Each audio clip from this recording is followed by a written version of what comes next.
Olá! No vídeo anterior vimos questões de juros simples e compostos. Neste vídeo, para dar continuidade à unidade de matemática financeira, vamos dar continuidade com o assunto de conexão entre juros e funções.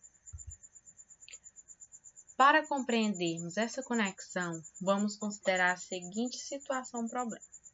Consideremos uma dívida de R$10.000 paga com juros de 40% ao ano.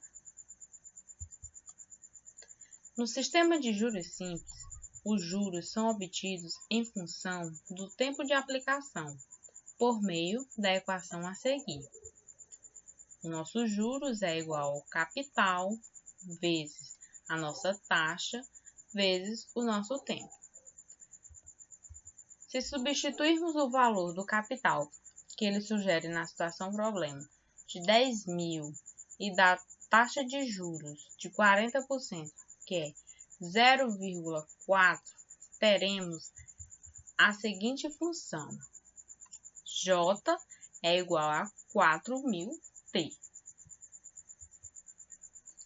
Essa função tem uma equação do tipo da função linear, ou seja, f de x é igual a ax, cujo gráfico é uma reta que passa pela origem. Vejamos a seguir. Temos a nossa função 4.000t.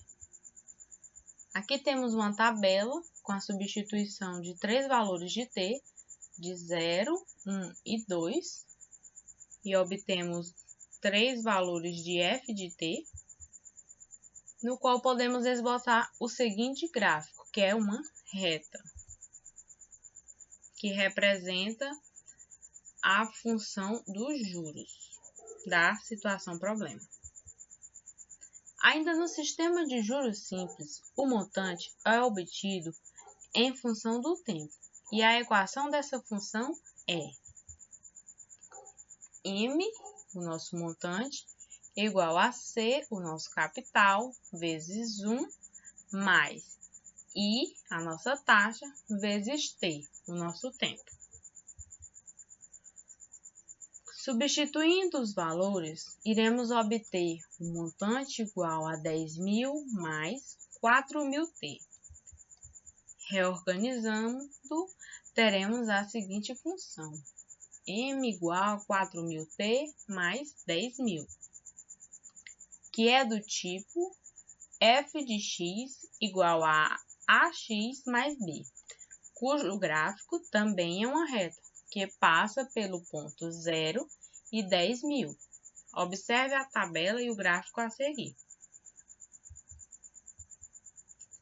Aqui temos a nossa função m, que representa o montante da situação problema, e a tabela com valores de t, 0, 1, 2, 3 e 4. E aqui embaixo temos os valores de g de t, que podemos esboçar o gráfico que representa o montante da nossa situação problema, que, como é no regime de juros simples, será também uma reta.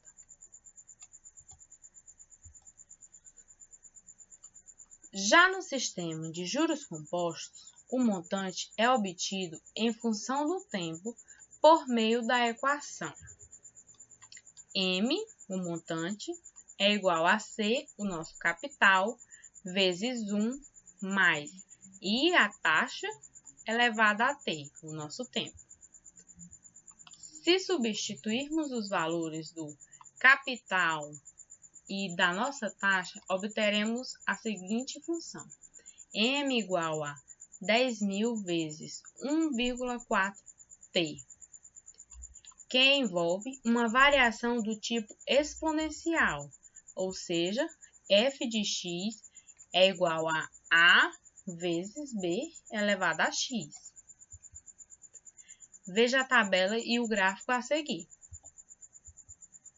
Aqui temos a nossa função e a tabela para podermos esboçar o gráfico, com os valores de t, de 0, 1, 2, 3 e 4, e os valores que serão obtidos de h de t, quando substituirmos os valores de t na função. Assim, temos o esboço do gráfico, que é uma função exponencial, diferente do gráfico do sistema de juros simples. Agora, comparando os gráficos 2 e 3 e colocando eles em um mesmo sistema de eixos, obtemos o seguinte gráfico. Aqui vemos que este gráfico da função que representa uma reta, ou seja, do regime de juros simples, ele tem uma interseção aqui com o gráfico verde da função exponencial, que representa o montante do regime de juros composto, e ele ocorre a interseção no ponto 1 e 14.000. Isso significa que após o período, neste caso, após o período de 1 ano, os montantes a juros simples e a juros compostos coincidem. A partir desse ponto, o gráfico do montante de juros compostos, ou seja, o verde, está sempre acima do gráfico do montante de juros simples, ou seja, para qualquer valor de t em anos, com t maior que 1, o montante da dívida a juros compostos é maior do que o montante a juros simples.